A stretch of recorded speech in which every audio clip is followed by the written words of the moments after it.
To our lay leader Janet Young, our service committee, Reverend Duffy Pete, and members of our fellowship, thank you for this opportunity to share during today's service.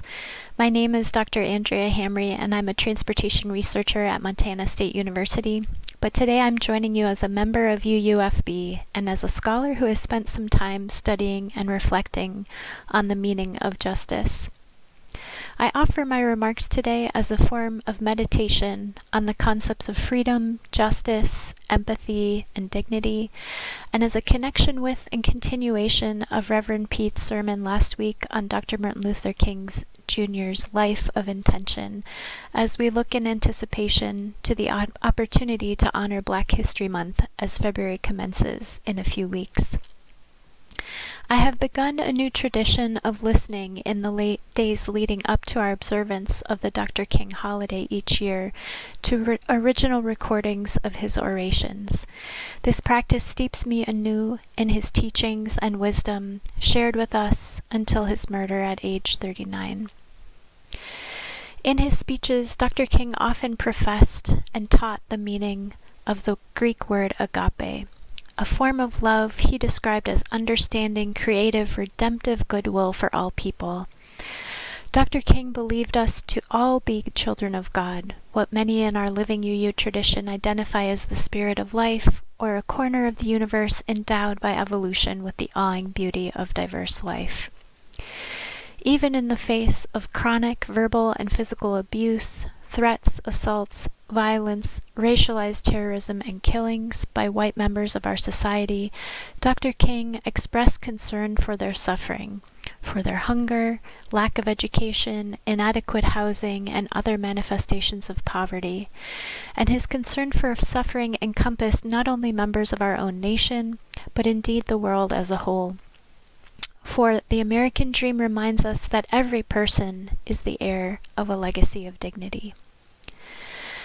Dr. King described how humanity's scientific and technological genius has turned the world into a neighborhood, but he lamented we had yet to manifest the ethical commitment to make the world a true global community. We must learn to live together as brothers and sisters, he taught, or we will perish together as fools. Every nation must be concerned about every other nation. Every individual must be concerned about every other individual, he said. Of his travels to India, he said he would not forget that amidst the noble and marvelous experiences, he faced depressing moments of seeing with his own eyes hunger, homelessness, lack of medical care, and extreme poverty. Our destinies are intertwined, he implored. For life is interrelated. We are caught in an inescapable network of mutuality tied to a single and common destiny, he went on. Whatever affects one directly affects all indirectly. As long as there is extreme poverty in this world, no man can be totally rich, even if he has $1 billion, he said. As long as diseases are rampant, no one can be totally healthy. I can never be what I ought to be until you can be what you ought to be, Dr. King said. And you can never be what you ought to be until I am what I ought to be. In short, Dr. King lambasted racism, colonialism, poverty, and hunger everywhere, and said that in order to make the American dream a reality, we must seek to make the world dream a reality, and implored us to begin with a world perspective so that we might grow as one, not only geographically, but also spiritually. Dr. King often invoked the imagery originated by Unitarian minister and abolitionist Theodore Parker in 1853. I do not pretend to understand the moral universe. The arc is a long one. My eye reaches but little ways, but from what I see, I am sure it bends toward justice. A beautiful echoing touchstone through the ages in the pursuit of justice, this imagery was invoked by President Obama, who said it bends because each of us reaches up to pull it towards justice, reminding us that justice is an active process that we will into being. Dr. King knew too that justice was not inevitable, for human progress is neither automatic nor inevitable. Every step toward the goal of justice requires sacrifice, suffering, and struggle, the tireless exertions and passionate concern of dedicated individuals.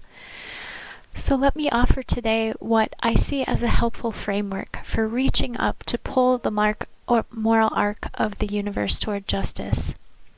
As Unitarian Universalists, how might we manifest the exertions and concerns of those dedicated individuals Dr. King thought of? Each person is important.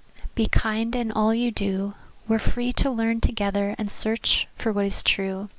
All people need a voice. Build a fair and peaceful world and care for Earth's lifeboat.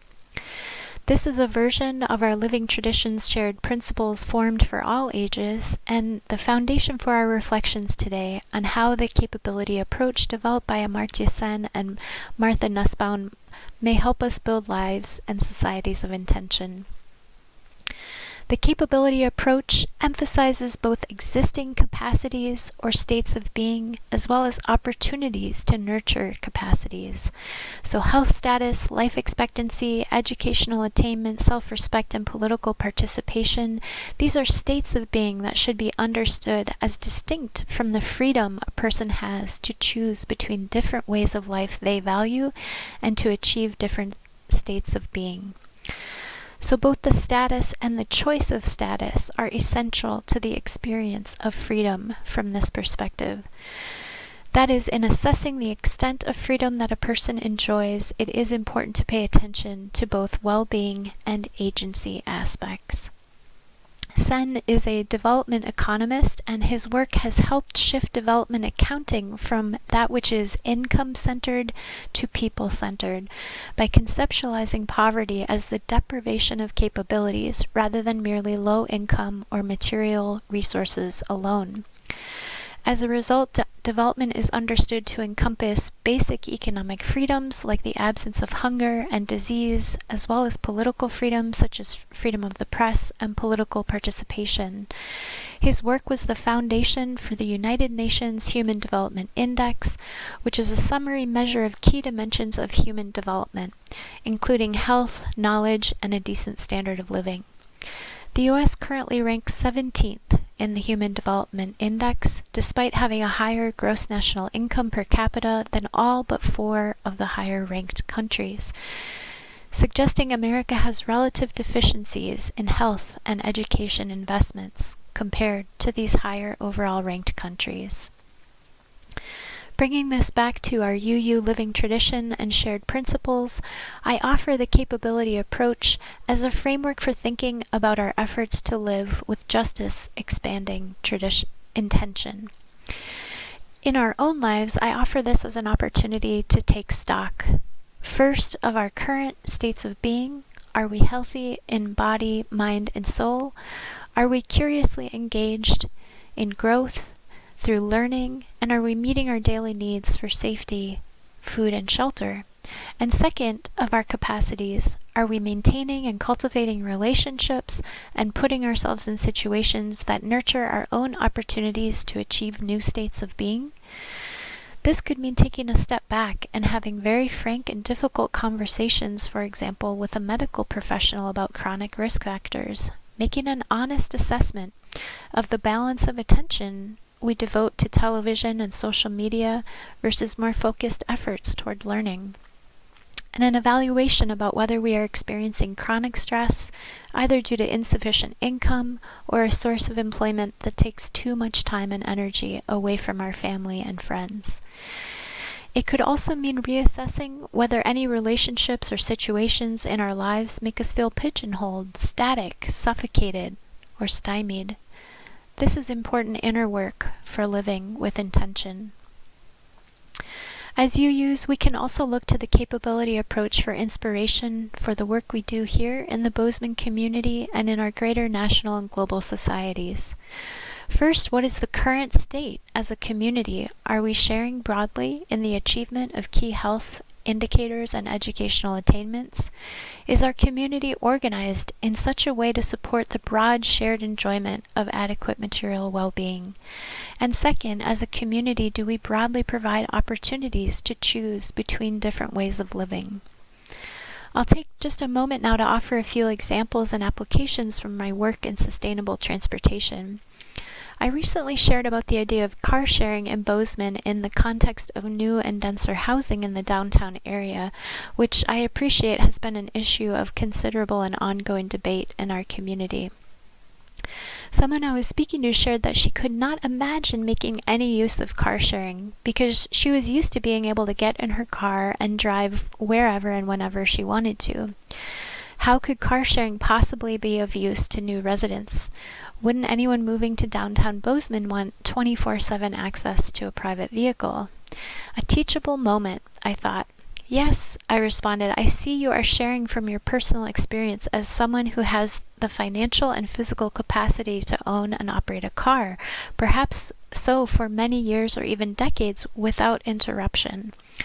But what if you've never been able to afford a private vehicle? In that case, access to a car through a car-sharing system could be a freedom-expanding opportunity for certain trips, an empowering and enabling expansion of your capability set for different ways of living. I tried in that moment and in similar conversations to raise some awareness about what in my field is sometimes called windshield bias, the tendency to perceive transportation issues through the primary lived experience of driving private vehicles, despite the fact that many members of our community cannot or choose not to drive. In this way, empathy is an important part of my work in sustainable transportation because it helps us reflect upon and care more about how our transportation policies and funding decisions impact the transportation experiences of other members of our community, especially those who might have fewer resources.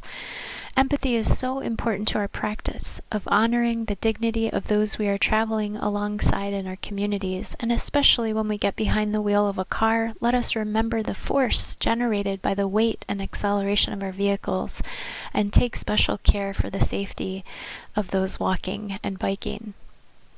As the Peñalosa brothers say, livable communities are places where walkers and bikers have dignified experiences, and a developed society is one in which the rich ride public transportation rather than one in which the poor have to drive. My husband and I were out driving a few weeks ago and came up behind a car with a bumper sticker that read, in large text, "Bozeman is full," and in smaller text, "But I hear Missoula is pretty nice."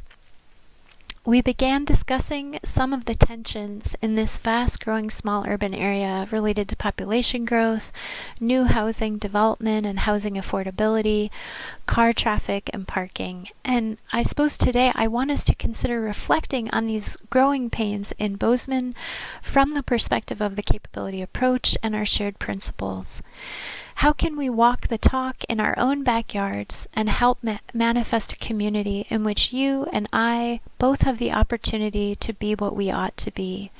Perhaps the capability approach can help us to see that life in Bozeman is not the zero-sum game of a finite community, but rather a place that could afford freedom-expanding opportunities and new states of being to those who would like to make a go of it here. Taking a step back, in my assessment, we've made so much progress toward achieving Dr. King's vision of a broad community of sisters and brothers, a global society of nations concerned about one another, but we know that so much work remains. Food security, access to healthcare and education, political and religious freedoms, and peaceful coexistence remain inadequate in many parts of the world, and these are issues we can work on right here in Bozeman as well. We are more than we have ever been and less than we hope to be, said one speaker at President Biden's inauguration. We are a nation unfinished, said the poet Amanda Gorman at the same occasion. Dr. King said self-destruction would be America's price for continued exploitation of Black and other marginalized members of our society. We cannot thrive and be our best while any part of our society remains oppressed. And Dr. King taught that the salvation of our world lies in the hands of the maladjusted. Each person is important. Be kind in all you do. We're free to learn together and search for what is true. All people need a voice. Build a fair and peaceful world and care for Earth's lifeboat. So may we be maladjusted wherever and whenever it is not so. May we be maladjusted to intolerance and bigotry, abuse and violence. May we be maladjusted to compulsory states of mind and beliefs. May we be maladjusted to harmful dogmas, inequality, and environmental degradation. As Dr. King taught, let us not allow fear to convince us to adjust to the unjust. And in our own lives, may we search for ways to reach up and pull with all our might on the moral arc of the universe, pulling, bending, and bending it always toward justice. Thank you.